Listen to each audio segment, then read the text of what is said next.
이 아침에도 또 기도하는 자리에 나오신 여러분 모두를 축복하고 또 환영합니다.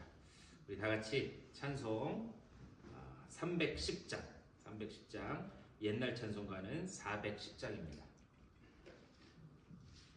옛날 찬송가는 410장, 새 찬송가는 310장. 하나님의 은혜로 마이크 좀 틀어주세요. 우리 다 같이 찬송하면서 토요일 새벽 기도회 시작하겠습니다.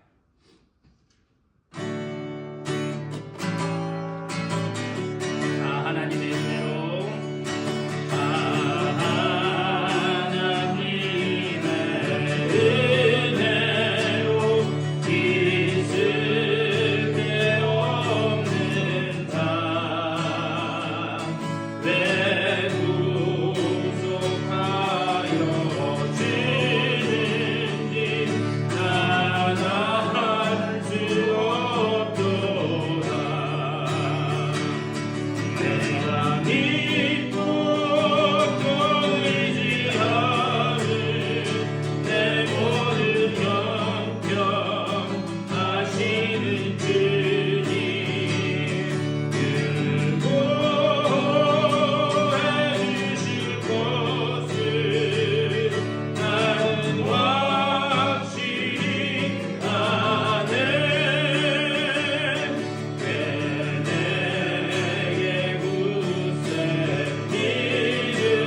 오늘 이 토요일 아침에 저희들 주의 존으로 불러주시고 또 이곳에서 주님을 예배하며 찬양하며 하루를 시작할 수 있도록 인도하여 주시니 감사를 드립니다.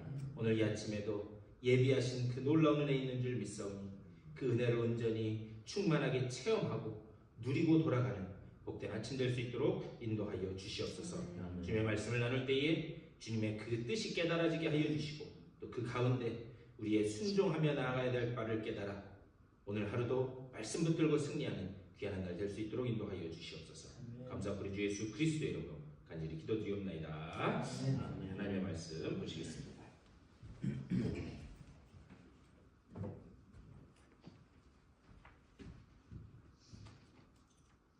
신명기 28장 어제는 앞부분 봤는데요. 오늘 좀 뒷부분 말씀 보시겠습니다. 신명기 28장 15절 말씀부터 보시겠습니다.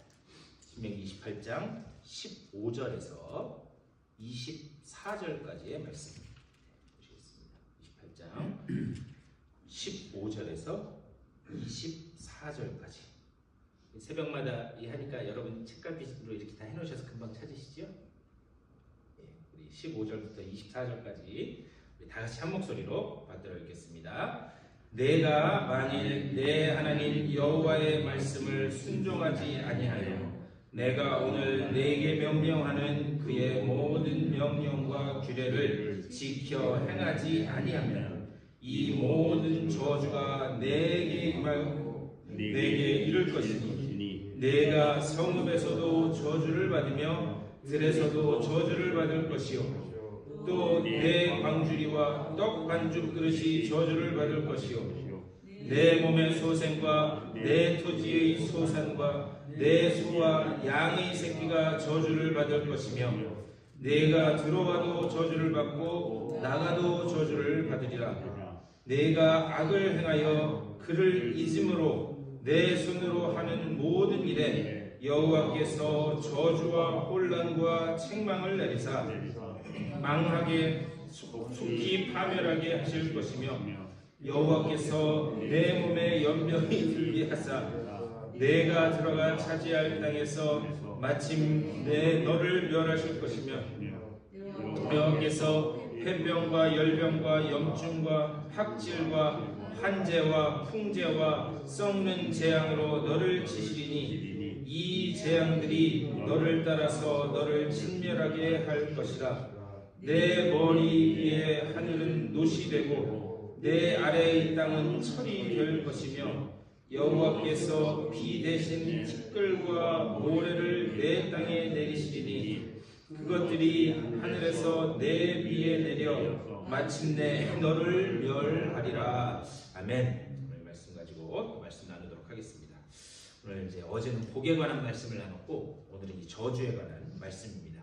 이 아침에 좀 새벽에 읽기에는 좀 무시무시한 그런 내용들이긴 합니다. 근데 오늘 이 지금 이제 저주에 관한 말씀을 읽었는데 이게 68절까지 아주 그냥 무시무시할 정도로 68절까지 계속해서 저주에 관한 말씀이 계속됩니다.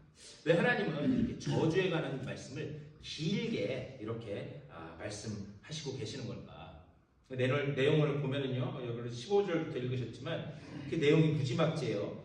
뭐 성읍에서도 저주를 받고 들에서도 저주를 받고 내 광주리와 떡반죽 그릇, 그러니까 그릇까지도 저주를 받는다는 거예요. 내 몸에 소생과 토지와 소산과 내 몸에 연병이 들고 폐병이 들고 열병과 염증과 학질과 사실 이 새벽에 읽기에는 무시무시할 정도로 그런 게 계속 이 68절까지 연결되고 있습니다. 근데 제가 어제 새벽에도 말씀드렸는데 이 축복의 내용들, 이 복의 내용들만큼이나 이 저주의 내용도 뭐냐? 하나님과 이스라엘 공동체. 그러니까 이게 개인과 개인 간의 이야기를 하는 거예요. 이 말씀을 하는 게 아니라 하나님과 이스라엘 공동체 간의 이 관계 설정에서 나오는 그런 말씀이다. 제가 말씀을 드렸어요. 그렇다면 이 저주의 목적이 뭔가? 이 분량적으로 보면요, 28장에 1절부터 14절까지는 복에 대한 내용이고 그리고 15절부터 68절까지가 저주에 관한 내용입니다. 그러니까 분량적으로 보면 3분의 1은 복에 관한 말씀이고 3분의 2는 그러니까 저주에 관한 말씀입니다. 그러니까 저주에 관한 말씀이 훨씬 더 많다라는 거예요. 그런데 이런 구조는 뭐냐? 고대 시대에 나라와 나라 사이에 전쟁을 하는데 이 전쟁 중에 조약을 맺을 때 이러한 구조를 가지고 조약을 맺었다는 거예요. 그래서 우리 사이에 조약을 깨면 너희 나라는 이런 병을 받을 것이고 이런 저주를 받을 것이고 이런 식으로 조약을 했다는 거죠. 그래서 지금 이런 그 패턴을 가지고 지금 하나님이 말씀하는 거예요. 하나님이 이스라엘 공동체하고 조약을 맺으면서 고대의 지금 이 개념을 차용해서 이스라엘 백성하고 내가 너희들과 조약을 맺는다. 지금 그런 설정으로 말씀을 하고 있습니다. 다시 말하면 왜 전쟁 시에 나라와 나라 사이에 이런 이 조약을 맺는 이런 방법을 가지고 하나님 말씀하시는가? 이제 이스라엘 백성은 이제 전쟁과 같은 삶으로 들어가게 될 것이다. 그것을 설정해놓고 말씀하시는 거예요. 그러니까 왜 그럼 이스라엘 백성이 전쟁과 같은 그런 삶을 시작해야 되는가? 여러분 진영 논리로 따지면요, 우리는 하나님 나라에 속한 백성일까요? 아니면은 세상에 속한 백성일까요? 물어보나 마나 우리는 하나님 나라에 속한 백성이에요. 그런데 우리는요 하나님 나라에 속한 백성인데 우리가 살기는 어디에서 살아요? 세상에서 살고 있어요. 그러니까 우리가 사는 세상이라고 하는 것은 우리가 하나님의 백성이긴 하지만 세상에 속해서 살기 때문에 이 세상이라고 하는 것은 이 두 가지의 진영 논리가 막 섞여서 있는 그런 곳이라는 거죠.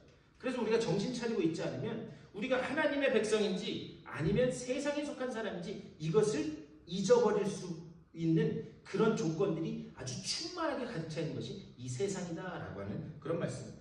그래서 우리는 뭐냐? 하나님의 나라 백성. 그래서 우리는 하나님의 나라 백성이기 때문에 비록 이 세상을 살아가긴 하지만 이 세상을 바라볼 때도 하나님 나라의 백성의 그 시선으로 볼 수 있어야 된다라고 하는 그런 말씀입니다. 자, 우리는 지금 하나님 나라의 백성이면서 세상과 이 맞대어서 살아갑니다. 세상 속에서 살아갑니다. 그런데 과연 우리 속에 우리가 하나님 나라 백성인데 세상에 맞대어 지금 살고 있다라고 하는 그런 긴장감 속에 우리가 살고 있는가 한번 생각해 봐야 돼요. 예를 들면 그런 거죠. 지금 한국이 북한과 맞대어 있잖아요. 북한과 맞대어 있는데 지금 한국은 전쟁이 끝난 게 아니라 휴전 상태예요. 휴전 상태. 그런데 휴전 상태에서 한국이 요즘에 이렇게 보니까 한국이 세계 군사력 5위 이렇게 된다고 그래요. 그러니까 엄청난 거죠. 그리고 매년 수십조 원씩 돈을 막 퍼붓는다고 해요. 근데 왜 돈을 그렇게 수십조 원씩 퍼부으면서 이 군비를 증강하고 있는가? 언제 일어날지 모를 그 한방 때문에 그런 거예요. 그렇죠? 그러니까 그 긴장감 속에서 지금 한국과 남한과 북한이 대치되어 있다는 거죠. 제가 이 말씀을 드리는 이유는 뭐냐? 우리는 하나님 나라의 백성인데 세상과 지금 맞대어 살고 있다. 과연 우리가 그 하나님 나라 백성으로서 세상과 맞대어서 살고 있다라고 하는 그 긴장감 속에서 우리가 살고 있는가 한번 가만히 생각해 봐야 된다. 그래서 하나님께서 뭐라고 말씀하시는가? 우리 쉬지 말고 기도하고 항상 영적 긴장을 늦추지 말고 살아가야 된다라는 것을 하나님은 하나님의 말씀을 통해서 계속해서 우리들에게 말씀하고 있습니다. 근데 오늘 28장 분량적으로 보면은요 3분의 2나 되는 이 엄청나게 긴 저주에 관한 말씀을 하셨는데요. 거기에는 하나의 원칙과 그리고 그 이유들이 다 있습니다. 그렇다면 우리가 다 하나하나 구체적으로 볼 수는 없겠지만 이 68절까지나 되는 이 긴 내용 중에 우리가 어떤 그 원칙을 가지고 이 저주에 관한 말씀을 봐야 될 것인가? 여기 몇 가지 원칙인데 첫 번째는 뭐냐? 첫 번째는요. 이건 어떤 기계적인 그런 원칙이 아니라는 거예요. 예를 들면 그런 거죠. 하나님이 이렇게 하면 복을 주시고 이렇게 하면 저주를 받는다고 하셨으니까 그러니까 복을 받기 위해서는 이렇게 하면 되겠구나 라고 하는 어떤 보상을 바라면서 보상을 얻기 위해서 이 복과 저주를 설정해 놓으신 게 아니다라고 하는 거예요. 이게 무슨 말이냐? 이게 좀 어려울 수가 있는데요. 이게 하나님이요 이렇게 하면 복을 주고 이렇게 하면 저주를 받는다 라고 했을 때 하나님이 그러면 저주 안 받으려면 이렇게 해야 돼. 복 받으려면 이렇게 해야 돼. 그런 어떤 기계적인 설정을 해놓기 위해서 하나님이 이 복과 저주를 우리들에게 주신 게 아니다라고 하는 거예요. 그 이전에 더 그 깊은 뜻은 뭐냐? 하나님이요 설정을 해놓으신 거예요. 하나님이 어떤 설정을 해놓으셨느냐? 예를 들면 그런 거죠. 제가 며칠 전에 저희 정아가 사용하는 컴퓨터가 있는데 그 컴퓨터를 뭘 하더니 안 됐다고 저보고 좀 도와달라는 거예요. 그래가지고 제가 이제 그 정화방에 가서 이렇게 컴퓨터를 봐줬어요. 근데 뭐 아무리 봐도 모르겠는 거예요. 그래서 유튜브도 찾아보고 했더니 이렇게 하면 된다라고 이제 설명이 나오더라고요.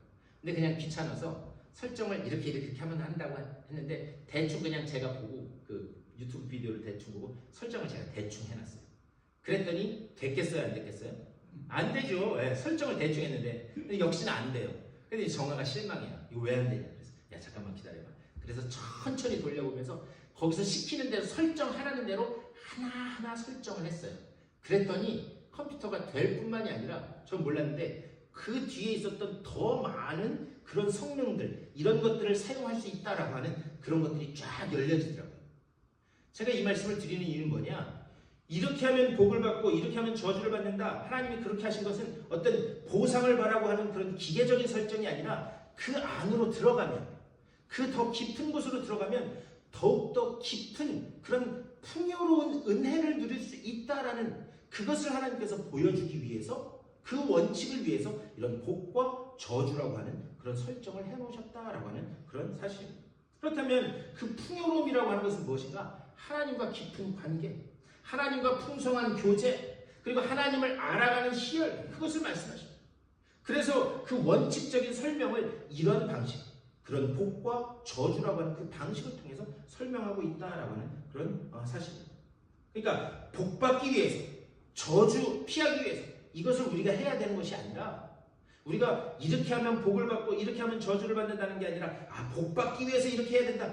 그 이면에 뭐냐? 그것을 뛰어넘는 이런 방법을 통해서 하나님은 여전히 우리와 교제하기를 원하시는구나. 우리가 그 깊은 단계까지 들어갈 수 있어야 된다라고 하는 사실입니다. 하나님과 교제를 위해서 그분을 진짜 사랑하도록 하는 것, 그것이 복과 저주를 주신 그런 목적이다. 그런데 다음에 그 원칙은 뭐냐? 이 복과 저주를 주신 그 원칙이 뭐냐? 더 끔찍한 저주를 막기 위한 거예요. 이 더 끔찍한 저주를 막기 위한 거예요. 이게 좀 어려운 말일 수도 있는데요. 더 끔찍한 저주를 막기 위해서 유사한 저주를 만들어 놓으셨다는 거예요. 이게 무슨 말이냐면, 그러니까 그 비슷한 저주를 설정해 놓으심으로 인해서 더 근본적인 저주의 길로 가지 않도록 하나님이 그런 것들을 쫙 나열해 놓으시고 더 무서워서 거기 가지 못하도록. 예를 들면 그런 거죠. 제가 예전에 그 캘리포니아에 있을 때 기숙사 살 때 저희 옆집 사는 그 목사님이랑 뭐 이런 얘기하는데 하루는 집에 들어갔더니 그 18개월 된 그 아이가 칼을 가지고 부엌칼을 가지고 벽을 막 이렇게 째고 있더래요. 그래가지고 깜짝 놀라가지고 가서 칼을 뺏고 그 벽을 딱 치면서 안 돼! 그러면서 그 칼을 뺏었다는 거죠. 그러면서 그 목사님이 저한테 그래요. 애꿎은 벽만 칼로 긁히고 나한테 따기 맞고 그랬다고. 네. 그랬는데 그렇게 하고 뺏었대요. 그랬는데 문제는 뭐냐? 아이가 그렇게 하고 그만두느냐? 그게 아니라 또 한눈 팔고 있으면 다시 가서 그 칼 가지고 이렇게 얼마든지 할 수 있다는 거죠. 그러니까요, 그렇게 하다가 결국에는 아야 해봐야, 손을 베봐야, 뜨거 해봐야 멈추는 게 그게 인간이다라는 것을 우리는 너무나도 잘 알 수 있습니다. 근데 우리가 그런 그 모습을 잘 생각해 보면 과연 뜨거! 손을 살짝 빼서 한 것, 과연 그것이 저주인가? 과연 그것이 저주인가? 그것이 저주가 아니라는 거죠.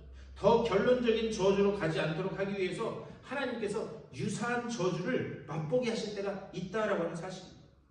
그러니까요, 그 비슷한, 그거보다 훨씬 약하지만 그 비슷한 저주를 맛보게 하심으로 인해서 더 근본적인 사망으로 가는 그 저주로 가지 못하도록 하나님께서 그런 방법으로 인생을 이끌어 가실 때가 있다라고 하는 사실입니다. 결국 그 저주마저도 뭐냐? 하나님이 우리를 사랑하시는 방편이다. 이게 좀 어려울 수 있습니다. 결국 여기 68절까지나 되는 그 긴 그 절에서 하나님이 말씀하시는 저주는 과연 그게 저주인가? 저주가 아니라는 거죠. 그것을 통해서 더 깊은 저주로 나아가지 못하게 하기 위한 하나님의 우리를 향한 긍휼이고 사랑이다. 우리 그런 간증 많이 들어요. 내가 그때 홍군형 나지 않았으면 진작에 죽었지. 여러분 그런 간증들 많이 듣습니다. 내가 그때 매 맞지 않았으면 목사님 진작에 죽었어요 저는. 네. 그런데요, 과연 그때 그 홍군형 난 게 그게 과연 저주였는가? 그것을 통해서 주님께로 돌아올 수 있게 되고 그것을 통해서 주님을 바라볼 수 있게 됐다라고 하는 것은 그것은 저주가 아니라 오히려 그것을 통해서 주님을 바라보는 하나님의 또 다른 은혜인 줄 믿습니다. 그러니까 오늘 이 저주의 말씀도 우리가 그런 눈으로 바라봐야 된다. 이런 놀라운 이런 이 저주의 길들이 있는데 너희 그럼에도 불구하고 그 길로 갈래? 주님께서는 그것을 우리들에게 지금 말씀하고 있다. 오늘 28장에서 복은 3분의 1, 저주는 3분의 2 이렇게나 말씀하신 것. 이건 뭐냐? 우리요 한국에 옛날 어머니들이 그런 말씀하죠. 너 그렇게 하면 죽어. 그런데 너 그렇게 하면 죽어라고 하는 그 말은 뭐냐? 그만큼 그 길로 가면 안 된다라고 하는 그 어머니의 애끓는 그런 심정이 거기 담겨 있다. 그만큼 하나님께서 저주에 관한 설정을 많이 해놓으셨다는 것은 그만큼 우리가 그 길로 가면 안 된다라고 하는 하나님의 애끓는 마음이 여기에 담겨 있다라고 하는 사실입니다. 사실 우리는 이 신명기 28장의 저주 아래 놓일 수밖에 없는 그런 존재였어요. 그런데 예수 그리스도께서 십자가 위에서 그 저주를 다 홀로 끌어안고 돌아가셨기 때문에 우리는 이제 그 영원한 저주에서 영원한 생명으로 옮기게 된 존재인 줄 믿습니다. 네, 우리가 이것을 생각하면서 이것이 저주가 아니라 하나님이 우리를 향해서 그렇게까지도 낭떠러지로 떨어지지 않게 하기 위한 하나님의 그 은혜, 우리를 향한 그 사랑, 그것이 여기에 담겨 있다라고 하는 사실을 기억하면서 하나님, 내가 어떤 상황에서든지 주님을 떠나지 않고 오직 주님께만 시선을 고정하고 나아가는 내가 될 수 있도록 인도하여 주시옵소서. 이렇게 기도하심으로 오늘 하루도 말씀 가운데서 여러분들을 힘차게 일으켜 세우는 놀라운 은혜 말씀으로 서실 수 있게 되기를 주님의 이름으로 간절히 축원합니다. 이 말씀을 생각하면서 또 교회를 위해서 또 아픈 분들을 위해서 여러분들의 개인적인 기도의 제목들을 놓고 기도하시고 또 기도하신 후에 우리 친교실에 가서 같이 식사 나누도록 하겠습니다. 다 같이 기도하겠습니다.